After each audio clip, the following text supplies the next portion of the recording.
가성직 제도.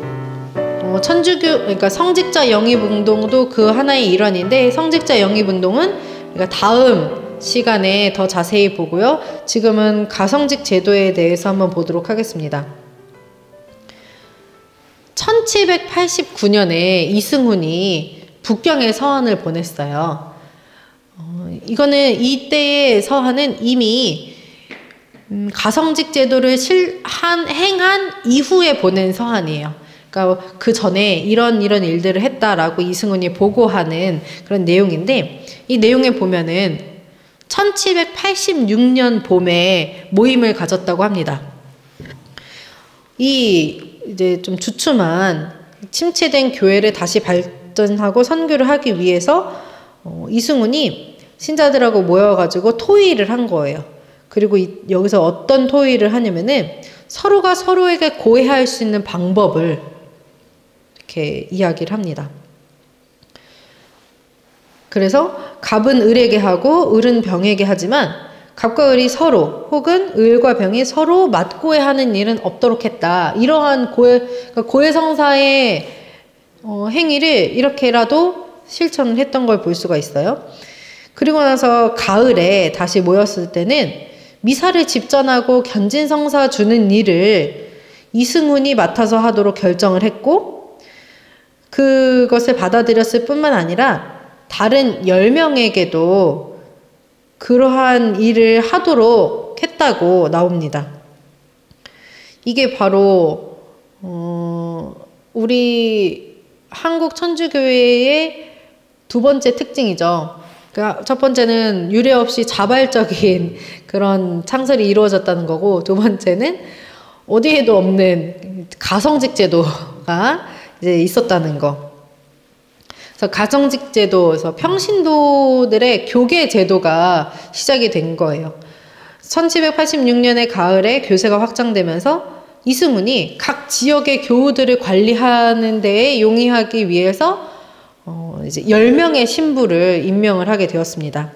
그래서 달래 한국 천주교회사에 보면은 권일신 프란치스코 하비에르가 주교로 지명되고, 이승훈, 베드로, 이존창, 루도비코 곤자가, 유한검, 아우구스티노, 최창현, 요한, 그 밖에 여러 사람이 신부로 선출되었다라고 나오고 있어요. 권일신이 주교로 지명된 이유는 나이가 많아서 라고인 것 같아요. 네. 그리고 여기서 보시면은 이존창과 유한검이 있죠. 이존창은 어디의 사도죠? 내포의 사도. 유한검은 호남의 사도. 그러니까 각 지역의 교우들이 이 이존창과 유한검, 그리고 이제 뭐 권일신 같은 경우 양근 지역에 많은 교세를 확장하는 데에 중요한 역할을 했던 분들이십니다. 근데 이분들이 이제 신부로서 또 이 가성직 제도에서 활동을 하게 되었어요. 김대건 신부님의 할머니 이 멜라니아의 증언에 따르면은, 이 멜라니아가 이제 삼촌인 이존창이 삼촌이었어요. 삼촌인 이존창이 이렇게 미사를 하는 것을 보았는데, 그때 제의는 화려한 중국 비단으로 만들었는데 그 모양은 약간 이제 조선 사람들이 제사 드릴 때 쓰는 옷과 비슷했다라고 합니다. 또 금잔을 사용했고, 중국에서 천주교 예식을 집행할 때 쓰는 관을 썼다. 나름대로 뭔가 격식을 다 갖춰서 또 해보려고 노력을 많이 했어요. 그리고 또 고해성사 같은 경우에는 프린트에도 보시면은 고해를 듣는 자는 단위에 높은 의자에 있고 고해자는 앞에 서 있는데, 보속은 되게 희사하는 것, 자선을 베풀도록 하는 건데, 죄가 크면 종아리를 회초리를 때렸다고 합니다. 지금 같으면 하시겠어요? 네. 그런데 신자들이 굉장히 열성적으로 고해성사를 받다고 해요. 원래 여성 신자들 고해는 거절을 했대요. 왜냐하면은 조선 예법상 남녀 칠세 부동석이잖아요. 근데 이 여성 교우들이 너무나 간절하게 원하는 거예요. 청하는 거예요. 우리도 고해를 보고 싶다. 이 구원받고 싶다라는 너무나 간절히 간청을 해서 간청에 못 이겨서 고해성사를 주었다라고도 합니다. 이렇게 가성직 제도로 사실은 신자들이 많이 늘어났어요. 그리고 신자들의 신앙생활을 더 열심히 하게 되는 계기가 되기도 했죠. 이 성사생활을 하니까. 하지만 이 성사생활은 불완전한 거죠. 그러니까 무효인 거죠. 아예. 있을 수 없는 일이죠. 이거에 대한, 이 오류에 대한 발견이 있게 되었어요. 이승훈 베드로에게 조성인 정헌이라는 사람이 쓴 편지가 이제 이게 북경에 전해지고 그것이 또 번역본으로 남은 거를 다시 볼 수 있는 거예요. 근데 일단 제가 좀 더 볼만한 내용만 이렇게 축약해서 가지고 온 거는 이제 이승훈 베드로에게 이 정헌이라는 사람이 보고 이 가성직 이 신부로서의 이거를 하면서 보니까 좀 이상하다. 그래서 연구를 하고 나서 자기가 깨달은 사실을 이승훈에게 편지로 적었습니다. 거기서 이제 인호에 대해서 알게 된 거예요. 공부를 하다 보니까. 서품을 받지 않아서 인호를 받지 못한 사람은 그 누구도 우리 주님의 몸을 축성할 수 없다고 하였습니다. 그러니 저희에게 사제품을 허락한 이공이나 공으로부터 이 축성할 수 있는 권한을 부여받은 저희나 어찌 독성제를 안 지었다고 하겠습니까? 이게 너무 큰 충격을 받은 거예요.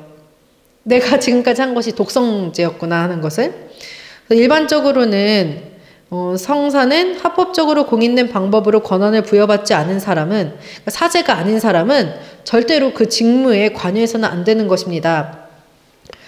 우리는 참으로 엄청난 죄를 지었고 당치도 않은 권리를 침해했습니다. 생각만 해도 온몸의 피가 얼어붙는 것 같습니다. 지금 우리는 아직 큰 벌을 받고 있지 않은데 그것은 하느님의 자비다. 우리가 몰랐기 때문에 그랬지만 이제는 알았으니까 우리가 이걸 개선해야 된다. 라는 그 장문의 편지를 이승훈 베드로에게 보냈습니다. 이승훈도 이 편지를 받고서는 이게 너무나 놀랍고 이제 깨달은 거예요. 그래서 즉시 이게 10명의 신부들에게 하지 말라고 그 중단을 이제 얘기합니다. 그래서 1789년 말에 이승훈 베드로가 북경에 이제 북당에 있는 선교사들에게 편지를 써서 문의를 해요.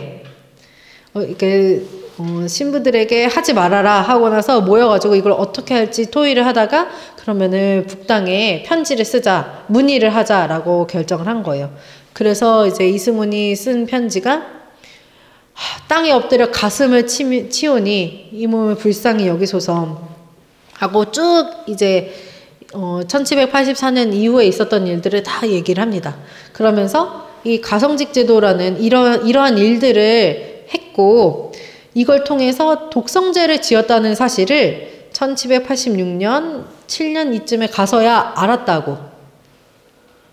그래서 이제 이 1786년 봄에 사제직에 임명된 10사람 가운데 한 사람, 이 앞에서 보았던 정헌이라는 이 사람이 청가오 이바 야오라는 책을 열심히 그리고 꼼꼼하게 읽어서 우리가 무슨 죄를 지었는가를 깨닫게 되었다라고 쓰고 있습니다. 그래서 이제 이승훈도 이것에 대한 독성죄를 깨닫고 나서는 이 얼마나 끔찍한 죄입니까? 이로 인해 뼛속까지 부들부들 떨었습니다. 그래서 그 후에 모두 성사 집행하는 것을 중지하도록 한 다음에 또 이거 중지만 한 것이 아니라 신자들에게 자신의 죄를 또 밝힙니다. 모든 천주교 신자들에게 제가 독성죄를 지었다는 사실을 알려주었습니다. 그러면서 이 서한을 나중에 가서 읽어보시면은 다 보시겠지만 이후에 이렇게도 이야기를 하고 있어요. 그런데 우리가 이제 지금 중단을 했는데 그 중단한 다음부터 우리는 매일 고통과 불안 속에 지내며 구원받을 수 있기만을 갈망하고 있다. 그러니 우리도 이 구속의 은총을 받을 수 있게 선교사를 보내달라라는 이야기예요. 우리는 할 수 없으니 이 성직을 성사를 할 수 없으니 성사를 줄 수 있는 사제를 보내달라라는 이야기입니다.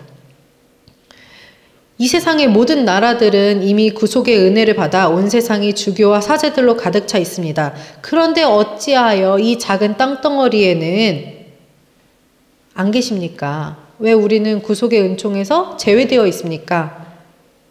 그러면서 엎드려 간절히 비우니 우리가 새롭게 살아갈 수 있도록 해주세요. 신부님을 보내주세요. 이러한 요청을 하게 됩니다. 여기서 우리가 보면 놀라운 거는 이승훈도 그렇고 이 신자들이 이 성사에 대한 간절함, 그리고 영성체가 정말 이 영혼 구원의 양식이라는 것을 너무나 깊이 깨닫고 있었어요. 그래서 영성체를 모시지 못하면은 구원받지 못한다고 인식을 하고 있었던 거예요. 이 성사를 하지 못해서, 영성체를 모시지 못해서 매일 고통과 불안 속에 지내며 구원받을 수 있기만 밤낮으로 갈망한다. 매일 미사 어떻게 하루 안에도 이런 감정 느끼시나요? 고통과 불안 속에 내가 구원받기 위해, 우리 영성체 할 때 뭐 특별히 깊은 신심과 이 은총을 받으신 분들은 매번 성체를 영하실 때마다 이 하느님과 일치하고 이 감사와 찬미를 드리기도 하겠지만, 많은 경우에 우리에게 너무나 당연하고 또 그냥 자유롭기 때문에, 우리는 이러한 박해가 아니잖아요. 그렇기 때문에 어쩌면은 많이 소홀함도 있고, 이러한 간절함과 그러한 사랑으로 성체를 모시지 못하는 경우가 참 많은 것 같아요. 그건 저도 당연히 마찬가지고. 그래서 이 승훈 베드로의 이 편지를 보면서 그 당시의 교우들이 가졌던 그 간절함의 반만이라도 좀 닮아야겠다 라는 그런 생각을 많이 하게 됩니다. 네. 그리고 이렇게 편지를 보내고 이러면서 성직자 영입운동이 시작되게 됩니다. 성직자 영입운동에 대해서는 우리가 다음 시간에 이어서 보도록 하고요. 그래서 이 가성직 제도라는 정말 특이한 이 현상이 그럼에도 불구하고 신앙의 활성화에 굉장히 큰 기여가 되었다는 것. 그리고 선교를 굉장히 적극적으로 많이 했고, 또 이를 통해서 성직자, 선교사를 영입해야 된다는 것을 깨달았고, 이 사제를 모시기 위해 끊임없이 노력을 하게 되었습니다. 네. 오늘 이 한국천주교회의 창립과 창립 초기에 있었던 을사초조 적발 사건과 가성직 제도의 내용을 이렇게 보면서 이번에 이제 우리가 좀 묵상해 볼 내용들은 이렇게 볼 수 있을 것 같습니다.